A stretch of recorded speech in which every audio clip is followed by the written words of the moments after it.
sending a request saying, can you just take it to full combat power, please? Because when it's full combat,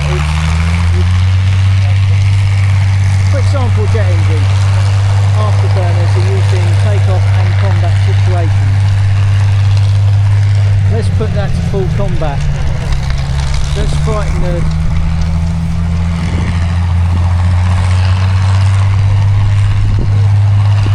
Let's let it rip.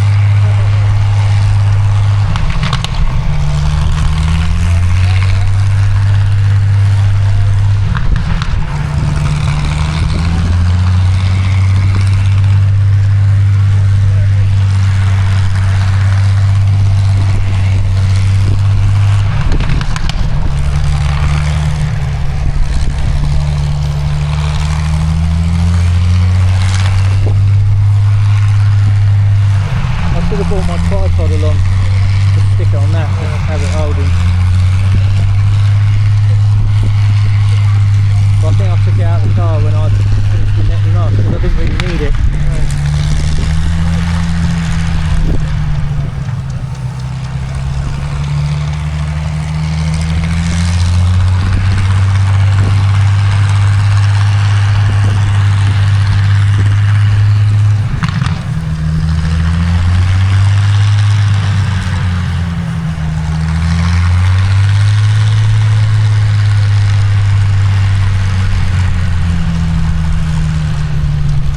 Steamers is coming in on the back of the low loader, I don't know why.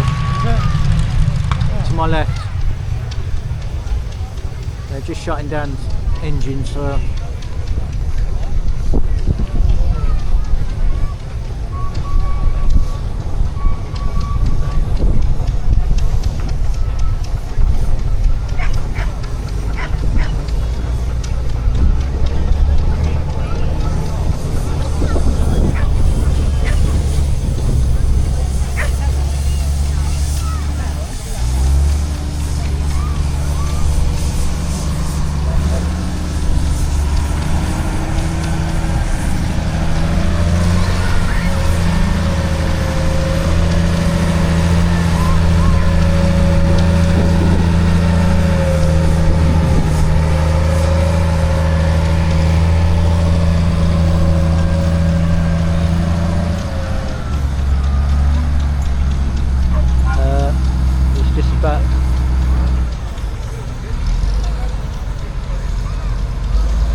Recently for Sunday nights?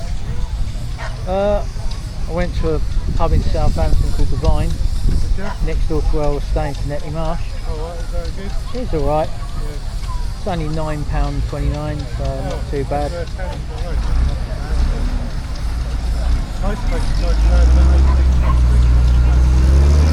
Well, some charge only 14. Yeah.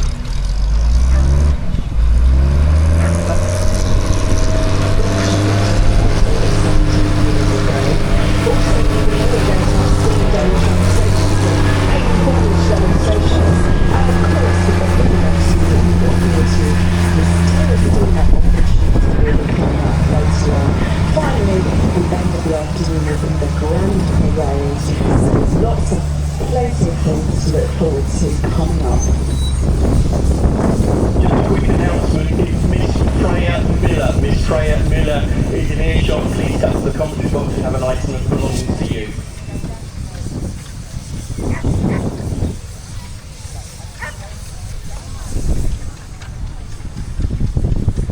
I'm ready. Are they ready?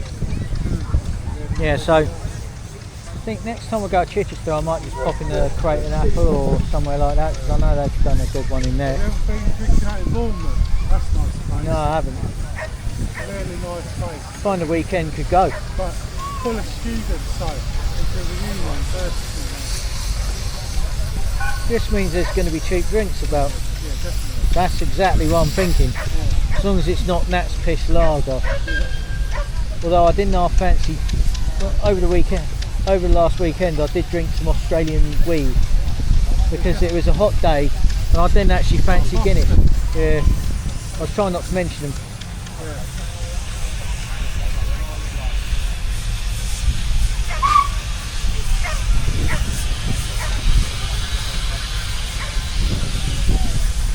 Right, let's check the time. Well, they're due in now. So ladies and gentlemen, we're moving on to... Oh, I'm a bit loud. Lead back. Let me just turn myself down a bit. There we go. That's make it a bit more sensible. We're moving on to a special part of the day, which is a very special mock auction of the very historical anniversary of the Lambert collection, which was auctioned off 70 years ago today in Horsmonden, just up the road. And I'm going to hand the microphones over to a representative of the Old Glory magazine, Mr. Love. Thank you very much, Richard. Ladies and gentlemen, it's a tremendous pleasure for me to be invited to give you some little indication of what we're going to celebrate. We have some 13 engines here from the Lambert sale, not just from the sale, only 4 from the sale, but travelled through Chris Lambert's sale and company from 1848. And we've got also here... Okay, thank you very much. And we've got also here Alan Murray, the Managing Director of Lambert and Foster, who of course in Paddockwood in Commercial Road, where I was born in 1952, just 4 houses up, shall we say, or blocks up, was their office, and that's where Charles Halier, the auctioneer for the sale at Lambert's at Horsmonden on the 15th and 16th of June 1955. What's the establishment of Chris Lambert? What's the importance of him? Why are we celebrating him? Well, he was a pioneer of steam preservation. All what we've got here is good, and this is what Chris Lambert would have liked. And I can tell you that he had steam ups in his yard, down there at Lambert's Place, as it's called now, right down the bottom of Horsmonden, opposite the actual old station, the Wally Barge station. And on Friday we had a tremendous road run. We had 7 engines from the 53 that are in preservation come back to the actual village of Horsmonden, and locals turned out as we visited the various areas connected with Lambert. And of course their company was established in 1848 in Horsmonden. Of course 3 generations of Lamberts were very much part of it. So we're going to have the Lambert engines come in.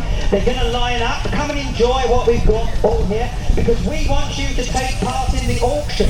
When we are ready, we're going to ask you all to come into the arena here, and you're going to be bidding, if you like, for one of the 4 engines, and we're going to gradually do them through, and Alan is here to do it, and he will be recreating the situation as Charles Hillier would have been all those years ago on the 2-day sale on the 15th and 16th of June. And as I said, the family would have established the business in 1848. They were millers, engineers, and in 3 generations, particularly the 2nd generation of William Lambert, where of course he engineered and made many manufacturing things. He died in 1915, and the business had been taken over by his son Chris Lambert in 1912. The business was in a bit of a state. They were rollers, contractors, road haulage, you name it, they did it. They brought from Horsmonden station all the dung that had been collected from the horses in London and taken it out to the fields. And now our first engine is a D5. This dates from 1923. Chris Lambert only purchased this engine in 1952, and it worked for Ashford Urban District Council. You need to go round and then line up, please, yeah? Yeah, number 11 in your programme. I hope you've all bought a programme, so you all know what it is. Chris didn't keep the engine very long and sold it within 1 year, so he obviously had got some buyer for the engine. Over the years, Chris Lambert had over 200 engines through his hands. but he was also an enthusiast. He was the second president of the Road Locomotive Society, who had a stand here in the marquee. Do go along and have a look. There's even film of the sale there to enjoy, and also Chris Cott's model of the Lambert yard there at Horsmonden. And then we've got Victoria. This is a Garrett 4CD made at Liston. This is one built in 1924. It's an engine that called Victoria and was a part of the sale. It made £155 in the sale, and there was the second highest of the engines of the 26 that were sold in that sale. It's an engine that many people from Horsmonden remember because it was purchased at the sale by Donovan Eastwood, who was Row Roads. He went on to purchase the yard there, the station yard at Horsmonden, and he kept engines there until the early 60s before he moved them up to his farm, Grove Farm.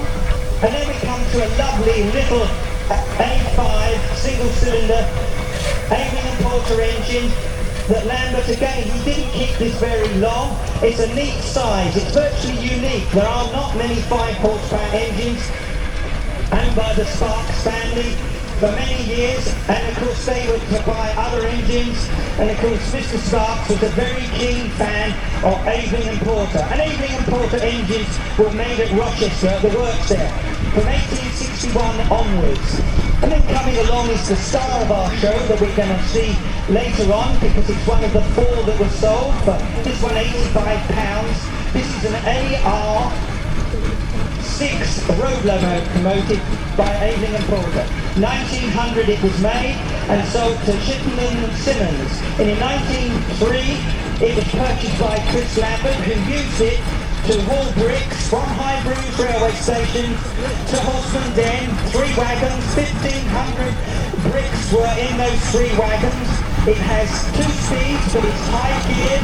It's a road loco, that means it has extra water capacity. It has those motion covers and various other things as well.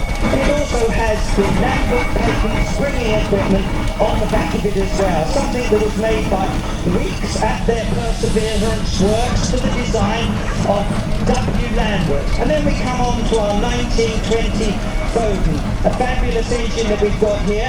It worked in Scotland, and then it was with Jesse Vines in 1952.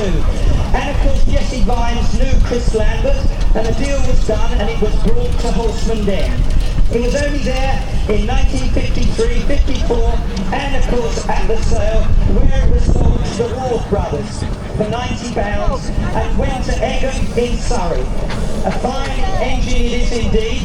We want the engines to line up, so we really need a marshal so we can sort it all out. And then we come on to a little Avon & Porter XAC compound engine, lovely little tractor. And this one originally had wooden wheels fitted on it and worked in London. Later on it became into Lambert's hands. It wasn't one that was in the sale, but it's one that passed through his ownership. It ended up as a steamroller and of course was owned by Commander Baldock at one time. £25, there you go. Yes, thank you. Yeah. Here we go on to another one. This one came to Chris Lambert in 1949, built in 1927. It's the Burrell made at Kent, one of the very, very last ones that were made. And this one was owned by Set Brothers originally, and then, as I said, came to him in 1949, and it was owned by Bill Martin. Of course, as you know, many of you that know things, he very kindly gave me his photographs, or his wife did, on his passing. Because he lived locally, he was a agricultural fertiliser agent and knew where everything was around the farms. This one has been in the Walker family for many, many years, had a major rebuild, and it's got a new cast cylinder block. Then we go on to our 1923 Fowler, the Tiger. This one lived at Eaglebridge, owned by the Samuels, and used for timber haulage and various other things, and it had rubber strakes on the back wheels, which my father wrote over 15 years ago, that the problem with the engine was that the actual rubber strakes had possibly vibrated the strakes loose because they were loose in the sail. And that one sold for £105. And then we've got Smokey. This is an engine that was ex-Kent County Council. It came to Chris in the 1926-27 period. And he eventually, with the conversion bits, as we know, Alan supplied at Oxford with the big roll at the front, which put more pressure at the front of the actual surface that you're rolling in. A very successful roller that it ended up in East Kent at the Wingham Engineering for many years. And Smokey Shepherd from Orpington, it says in the programme infamous. I don't think he was infamous. I found him a very charming man and a good little engineer, and he worked with Eddie Wood at Crockenhill for many years. Yes, he liked his beer, but many of the drivers of that period in time did as well. Now we go to 1914, we've got a Clayton and Shuttleworth engine here. This one worked for Terry's of Otham. Terry's were a big company, weren't really thrashing contractors, they were more rolling. But they had this lovely engine that you can see here looking superb, 7 horsepower. It's been completely rebuilt in various ways and fine immaculate condition of paintwork, as you can see on the engine there. Sold in the sale for £75, and at that stage it didn't have a canopy. It came to the very first rallies at Detley in 1966, when owned by John Naylor, who used to wear white overalls. He was an engineer, but he ran a window cleaning business, and he kept his white overalls on all the time. He was in partnership with Peter Fagg, and it had straight wheels on the back, very vibrating, special, but great to see. Then we go to 1920. We've got the Rolls-Royce of Marshall traction engines here. This is what we call a Q-class engine. This is an engine that would have special valves on it. It has pocket valves, and it also has on the back a fair lead for the winch drum. This engine was owned by Chris Lambert from 1933 till 1937, and it went back to the owner who sold it to him, or the family, in 1933. There are some pictures of it thrashing, as it would have been doing, thrashing the crops for Lambert during the 30s. A fine engine showing one in an original style of condition, preserved for many, many years from the 50s into not that long ago, comparatively recently, with of course the Lily Whites. And well, we've got a fine lineup of engines that we've got here, and we're just going to bring forward the 4 engines that were at the sale. We'll have the Tiger. Could you come forward, please? That's very kind of you. And then, of course, we're going to have Rob Roy. If Jamie can get on board, yes. And then we're going to have Jimmy to come forward. And then Victoria, please, can you come forward? Thank you very much. Yes, yes. This engine was converted into a roller, but it was originally a tractor, always a tractor. And Don Eastwood converted it back. And Vacula tyres provided the front wheels. I remember all the rubbers on the front wheels in 1958. You can see the speed of the tractor. It pulls a bit more. Thank you, sir. Yeah. And then we have Jimmy come forward. Now we want you, one of the engines, and then we have Dusty come forward. That's the other engine that was in the sale. Yeah. Can we have that? We just get Dusty to come forward. That's it. Lovely. Now we want to have. Yeah, we're going to start with the Rob Roy, and we want to have an audience. We want some bidders. We want some bidders. Would you like to come in the ring and be our bidders as we're going to recreate the sale on the 15th of June? Come on, yes, we've got some family. Let's have some more people. Don't be shy. Come on.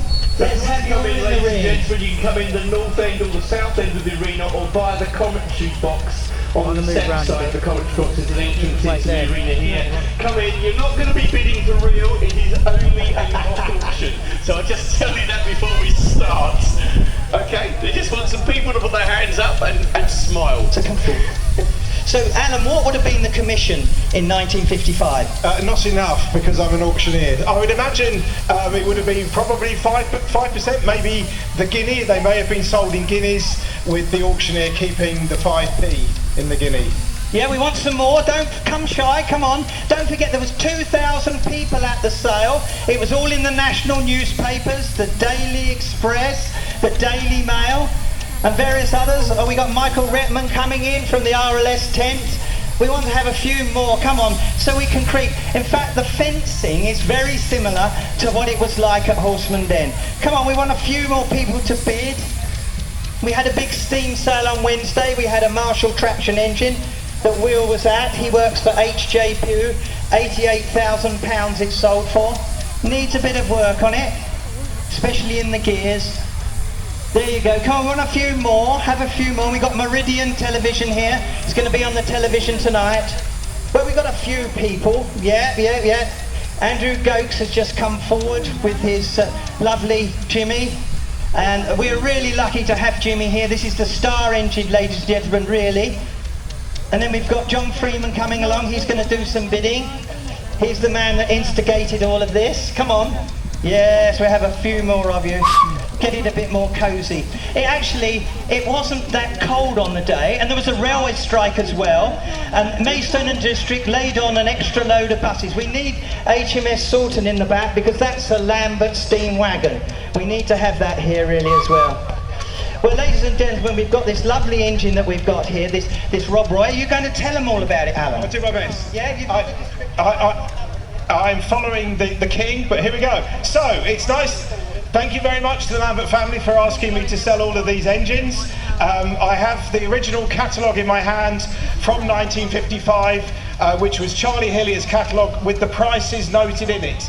So today I've got to do as well and sell the engines for at least as much as he sold them for in 1955. So lot 426 offered on the first day of the sale. One of Chris Lambert's old gentlemen, Rob Roy, a 1919 Foden, 7 horsepower, good to go away and work, a collector's piece.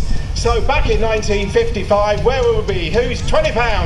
£20, 5, 30, 5, 40, and £40 heavy money, 50, 5, 60, 5, 70, at £70, 5, we must be getting close, 80, at £80 only bid, 85, at 85, let's squeeze one more bid, at 90, the ladies bid there, at £90 where I'm selling, this is the price in 1955, can you believe it? The lot 426, the 1919 Foden, sold it is, all done then, at £90, sold to the young lady.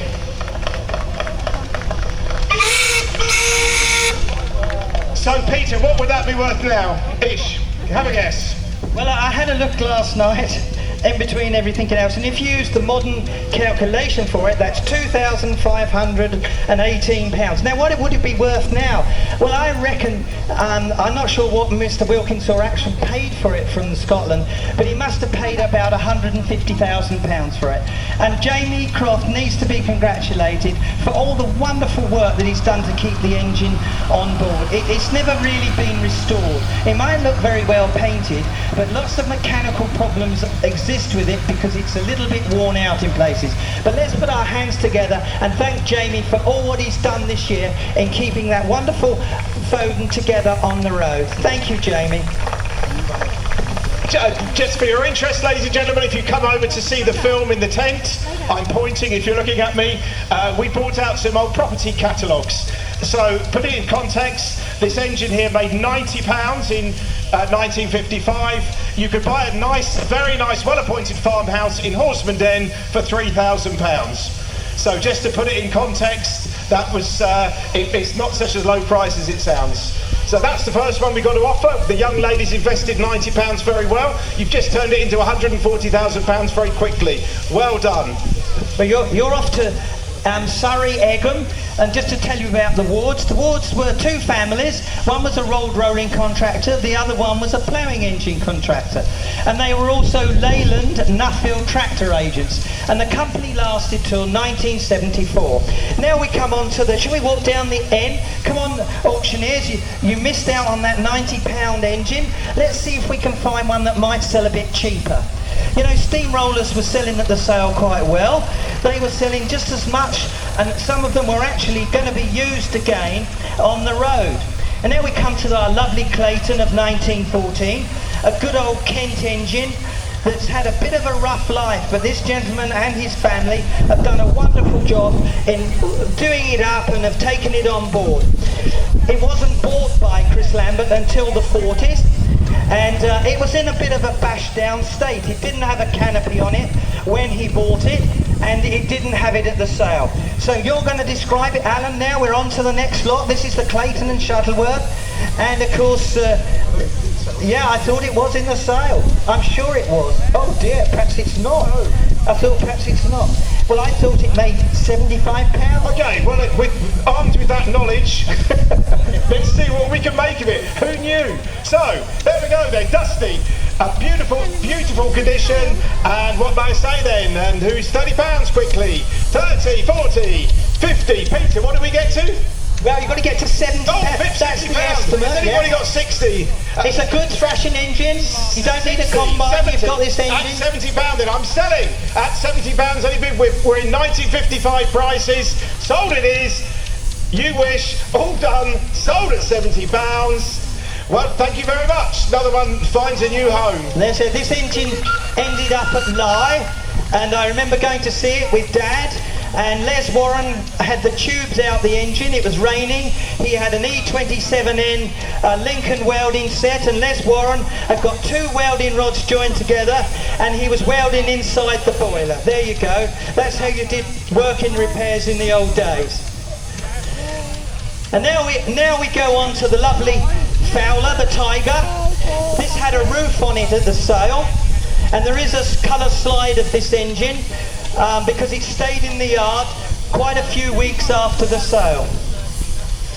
So Alan, over to you. Okay, well, so back in 1955, the Tiger, as it is now known, was lot number 425.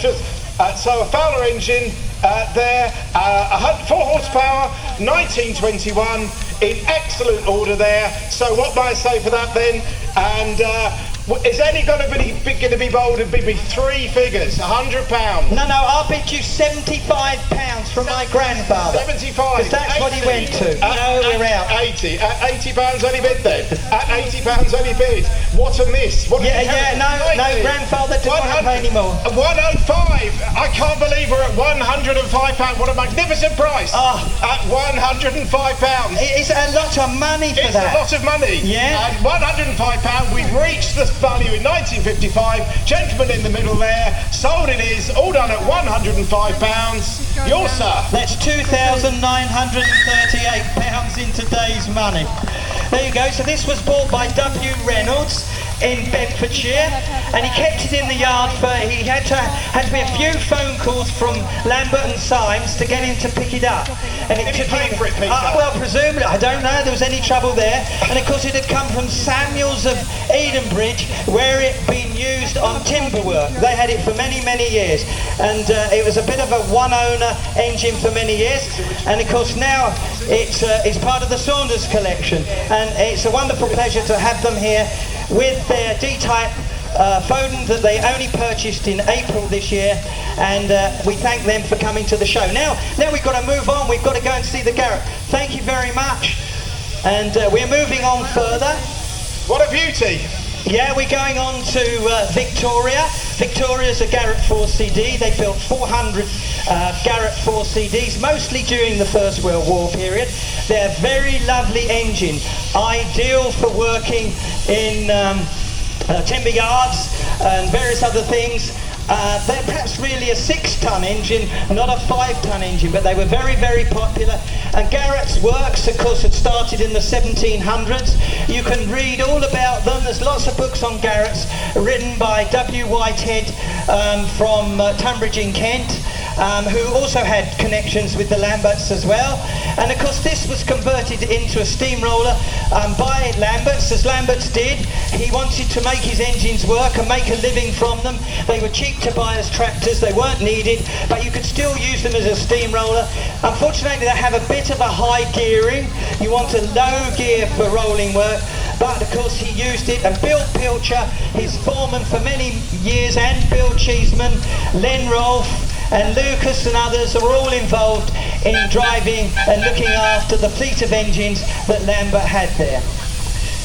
So, well, thanks for that brief history, and my job is to sell it, and this was the second highest price engine on the day, and a lot number 413, the 1924 Garrett. So dig deep here, because you're going to have some, you're going to have to be brave with your bidding. Who's £100 to start? £100 I've got 5, 10, 15, 20, 5, 30, 40, 50. Can I take you £5 more? 5, 155. Oh, sold. 150. We've broken the bank. Yeah. At £155. At £155. Gentleman in the cap there, I'm selling. Quite sure, and sold at 155. Sold to Don Eastwood, so it's going to stay local. That's good news. And it come from W. Baines at Blackham, and they'd used it for many things in their operation. Quite a big company it had come from. And of course, as we know, Don Eastwood converted it. He went to the Paddockwood Rally as a steamroller in 1956, and then he spent a couple of years converting it, and it was in a green livery. Don Eastwood didn't like canopies, so the canopy came off, and it was one of his stable engines and was rallied around in Kent and Sussex for many, many years, and eventually when it ended up at Bodiam at the John Eastwood Museum, it was then eventually sold after the sale, not in the main sale that they had. Cheffin sold it off, and Ian Holgrave, a big dealer, investment man, he's always got a good eye for buying things. He might pay a lot of money for them, but he always does well with his collection of machinery, from Caterpillars to other modern machinery. And the engine has gone on to another owner since, and we thank them for coming to Sussex. This is the Kent rather. This is the first time that they've been in this area, and you can see it's got the lovely Lambert Auction end plate. So many of these engines have got on board. So we want to thank them. Now we come to our main engine, Alan, and of course it was not quite the main engine at the time, but it is